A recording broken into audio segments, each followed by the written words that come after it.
Bonjour à tous, je suis heureux de vous retrouver pour un nouveau podcast. Si vous souhaitez recevoir toutes mes actualités, il vous suffit de vous abonner et d'activer la cloche.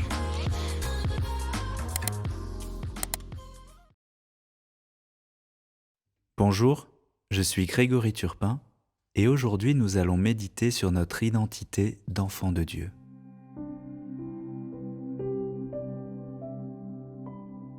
Avant ma conversion, je trouvais la figure de Jésus passionnante.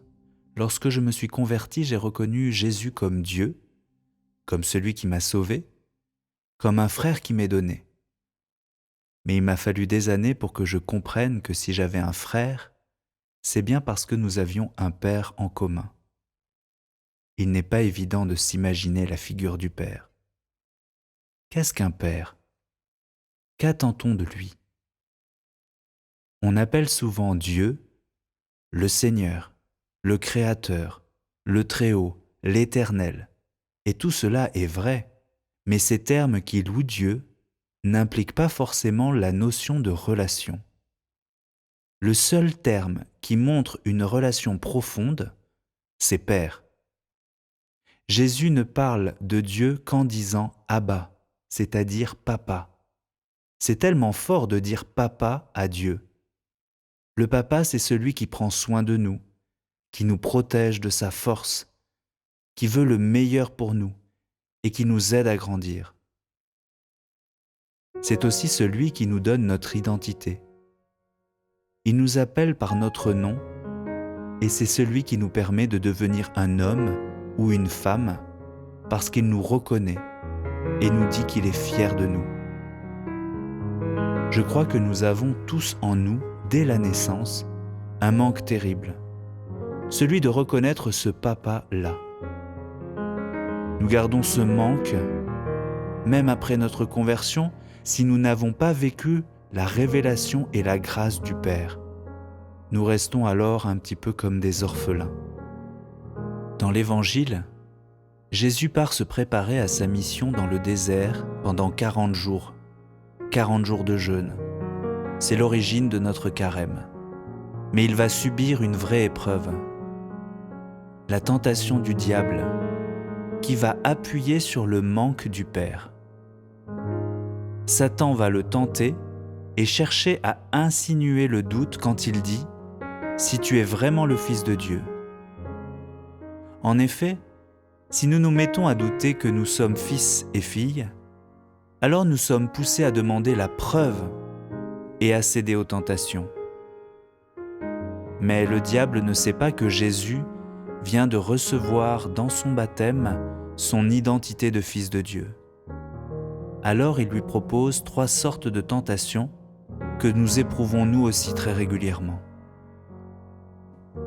La première, il lui propose de changer les pierres en pain. C'est la tentation de la possession matérielle, de consommer les choses et les personnes pour notre propre plaisir. La deuxième tentation, il lui propose tous les royaumes de la terre. C'est la tentation du pouvoir, de la domination sur les autres, dont on veut l'admiration. C'est l'orgueil. Enfin, la troisième tentation, il lui propose aussi de s'autodétruire en se jetant dans le vide pour provoquer la réaction de Dieu. C'est la tentation de mort, ou alors la tentation d'imposer sa volonté face à celle de Dieu. Lorsque nous sommes orphelins, nous recherchons toutes ces choses pour compenser notre manque de Père, notre manque d'identité. Nous cherchons à vivre par nous-mêmes sans savoir qui nous sommes et si notre vie a un sens. Mais Jésus, juste avant de partir au désert, a reçu cette parole de son Père lors de son baptême. « Celui-ci est mon Fils bien-aimé, en qui je trouve toute ma joie. » Il a été reconnu, confirmé dans son identité devant les hommes. Il ne peut pas souffrir du manque de Père qui le rendrait vulnérable aux tentations. Parce que Jésus a reçu son identité de la part de son Père, il va pouvoir accomplir sa mission, faire des miracles, révéler le Père et donner sa vie.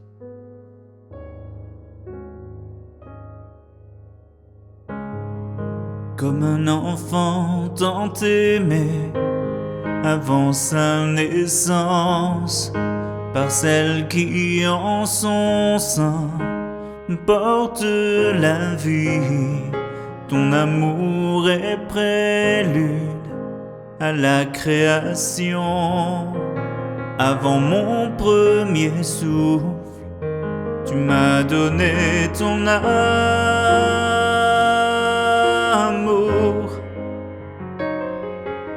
ton amour,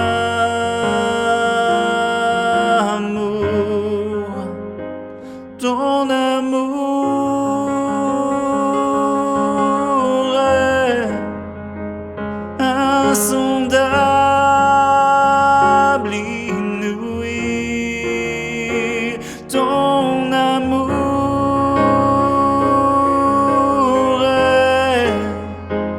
est éternel, infini.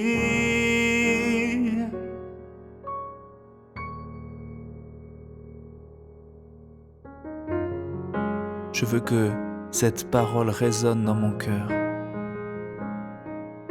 Je veux la proclamer. Tu es mon Fils bien-aimé et en toi j'ai mis toute ma joie. Je veux approfondir encore cette relation filiale. Seigneur, donne-moi ce cœur d'enfant pour que je t'appartienne. Que jamais je ne doute, que je puisse avancer sans trébucher, sans avoir peur des tentations, parce que tout ce que tu m'as donné me comble au-delà de ce que je peux imaginer. Comme un enfant bien-aimé, toujours pardonné par son père impatient de son retour, ta grâce est accordée invariablement. Quand je reviens à toi, tu m'accueilles dans ton amour,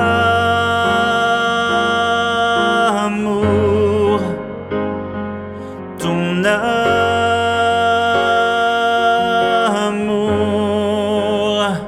ton amour est insondable, inouï, ton amour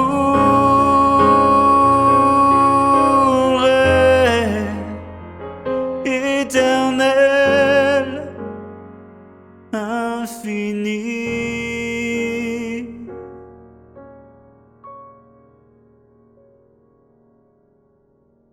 Merci de m'avoir suivi. Si vous avez aimé ce temps de méditation, vous pouvez le retrouver sur le site grégoryturpin.info et vous inscrire pour accéder à l'ensemble de mes podcasts. À bientôt.